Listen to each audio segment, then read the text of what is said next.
and welcome to this week's episode of Did Shakespeare. My name is Cassidy Cash. Virginia Dare was born in 1587 and was the first English colonist to be born in the Americas. We don't quite know what Shakespeare was doing this year in particular because this is part of what's known as Shakespeare's lost years. We have not yet found the documentation that says definitively what Shakespeare was doing during this time.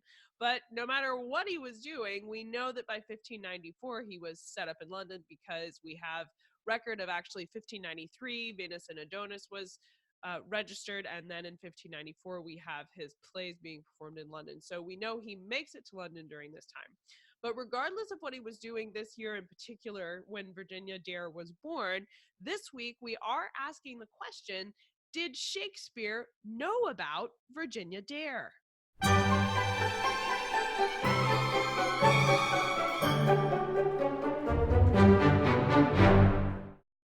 When she was born, Virginia Dare was named after Elizabeth I. Elizabeth was known as the Virgin Queen, and the name Virginia signifies that Virginia Dare was the first English child born in Virginia, the colony. She was baptized into the Church of England on August 24th of 1587 and was the first child and second person to be christened into the Church of England in America. Sir Walter Raleigh had attempted 2 expeditions to Virginia before landing at Roanoke Island, and the second failed attempt to establish a colony. So they sent this third and final expedition in 1587, and Virginia Dare's mother was pregnant for the expedition, and it was led by Governor John White. That would be Virginia Dare's grandfather.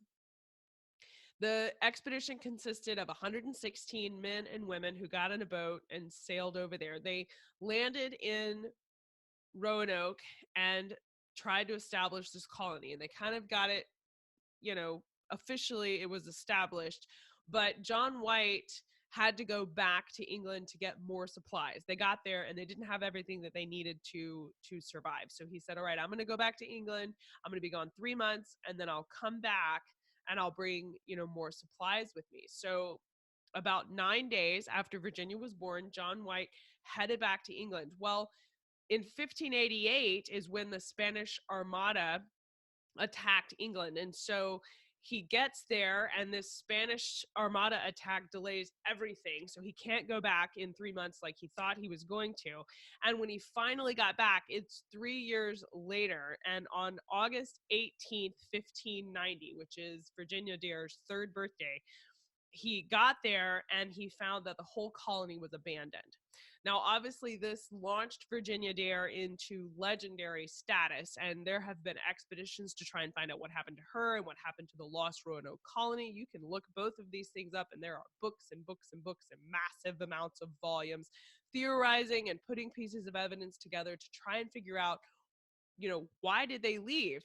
It's been studied far and wide. There's even been 21st century, documentaries done on it, trying to dig this back up and find out what happened to them. Now, not only were the events popular or current events for England in the 16th to early 17th century, but there were numerous letters and return trips of people like Governor White going back to England. So as far as Shakespeare, the answer to whether or not he knew about Virginia Dare is absolutely yes, he did. He would have had to have been intentionally ignoring current events to have not heard about this story. It was widely popular in England. It was written about, it was talked about. And obviously her grandfather went back to England and appeared at court where, Shakespeare was involved. Obviously, we'll take a small pause here for the Shakespeare historians. I am not saying that I know for sure Shakespeare appeared at court during the 1580s, because I don't. Nobody does. There's not documentation to say that. But even if Shakespeare was just a man on the street and not yet famous in the theater community, he would have known about Virginia Dare. So it was that big of a deal. It was like, if you're living in a country, when your country declares war, you're really going to be hard pressed to not know about it. It was this, everybody knew about this. It was a massive thing. It was a huge step for England. They were trying to expand England's colonies, and Elizabeth had told Sir Walter Raleigh, you can send these people. And so he was sending these expeditions, and the whole issue of them arriving there and then finding it abandoned was personally very hard for John White, because this was his daughter and his granddaughter. And all of that was very, very big news. So Shakespeare absolutely would have known about it, either from the letters, but if the letters and books being written about it weren't enough, there were these firsthand accounts of people living there who came back to England and said, hey, let's tell you about this. Now, some historians have even taken that a step further, though, and said that Shakespeare based some of his characters in The Tempest on stories from these new colonies. One man in particular, Tucker Brooke, was the assistant professor of English at Yale University in 1922. And he and two other English professors wrote a book called Shakespeare's Principal Plays, where they picked out 20 of Shakespeare's plays, and they basically wrote historical introductions to the characters and kind of like what you need to know before you dive into this sort of stuff for the plays. Well, in his introduction for The Tempest, he cites Virginia Dare specifically, both to tell her story and to identify a scholar named Edward E. Hale, who suggested that Miranda in The Tempest was based off the story of a girl from Massachusetts.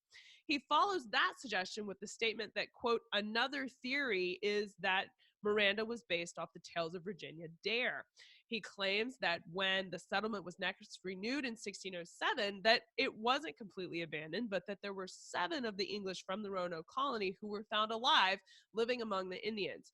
And he included one girl who was supposed to be Virginia Dare.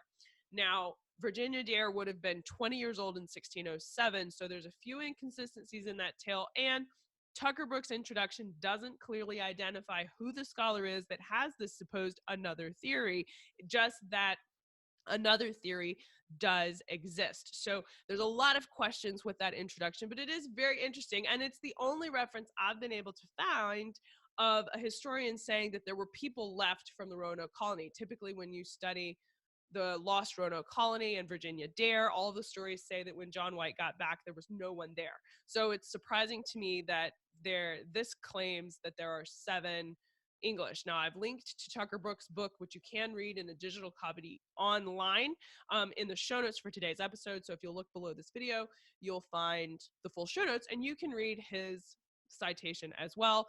That definitely deserves to be looked into further if you're going to study more about Virginia Dare. So I've included that below so you can start there.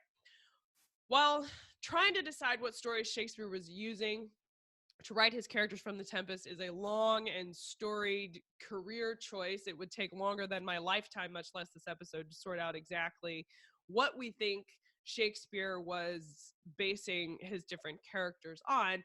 The consensus among historians and scholars alike is that Shakespeare did know who Virginia Dare was, and that there was a knowledgeable understanding of the colonies and the expeditions to Americas going on in England for Shakespeare's lifetime. That's it for this week. I'm Cassidy Cash, and I hope you learned something new about the Bard. If you like studying Shakespeare's history and you like diving into little tidbits of the 16th and 17th century, like stories about Virginia Dare, please make sure you hit like and subscribe. And don't forget to press the notification bell next to the video, because that way YouTube will send you a notification every time a new video launches. We do videos every Saturday here at Did Shakespeare, so you don't want to miss out on those. Also, I am the host of That Shakespeare Life, which launches every Monday. We have a new episode where I interview experts like these scholars we talked about today about questions of Shakespeare's life. We explore what he ate and what he drank and where he went and who his friends were and what he knew about expeditions to places like the colonies. If you like diving into the history of William Shakespeare and you enjoy podcasts, make sure that you check us out wherever you get your podcasts or at castycast.com/thatshakespearelife. Thank you so much for being here. I'll see you next week. Bye-bye.